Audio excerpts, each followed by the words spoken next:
Merci Madame la Présidente, Madame la Ministre. Depuis quelques années, les lycées militaires défraient la chronique. L'Assemblée nationale avait dû s'emparer du sujet et une mission d'information dont j'étais rapporteur avait émis des préconisations pour en finir avec les discriminations qui pouvaient y sévir. Ont-elles été suivies des faits? Il est permis d'en douter. En mars dernier, un article du Parisien révélait des faits graves s'ils étaient avérés. La proviseure adjointe du lycée militaire d'Autun aurait demandé aux professeurs de modifier des appréciations sur un bulletin scolaire, celui d'une élève originaire du Congo-Brazzaville. L'objectif, la diriger vers une filière professionnelle contre sa volonté pour l'exclure du lycée. Était-ce en raison de sa couleur de peau?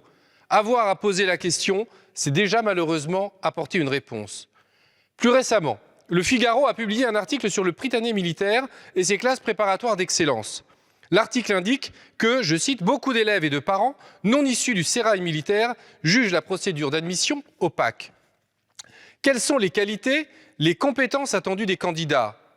Je cite, « des qualités altruistes, l'importance accordée aux notions de patrie et de nation. Les réservistes, ceux qui ont fait une prépa militaire découverte, les chefs scouts, les délégués de classe ou encore les capitaines d'équipes sportives sont favorisés. Ces critères sont des marqueurs sociaux. Ils entravent l'ouverture du recrutement et favorisent la reproduction sociale.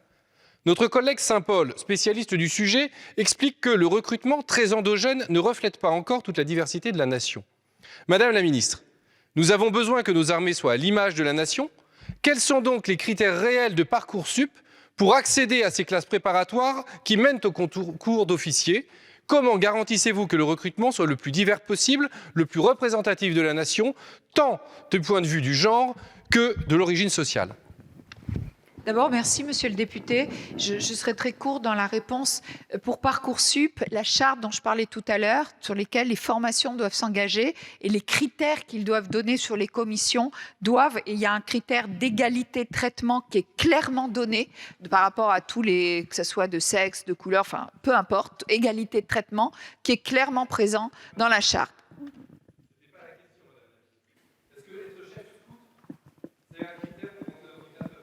Non, mais justement, on va regarder les critères, etc. Mais ces critères-là doivent clairement, si les formations sont Parcoursup, je vais le donner autrement, si les formations sont sur Parcoursup, ils se sont engagés sur une charte qui définit des égalités de traitement. Donc, on y sera attentif, on doit y être attentif, je vous rejoins là-dessus, il doit y avoir égalité de traitement, et c'est la base, je dirais, des critères qui sont rentrés dans ces fiches qu'aujourd'hui on a, qu'on pourra regarder et que les formations qui rentrent dans Parcoursup s'engagent à vérifier. Donc nous avons de quoi pouvoir travailler, vérifier et les formations ont fait cet engagement-là. Donc je vous remercie pour cette question, on va dire. Merci beaucoup.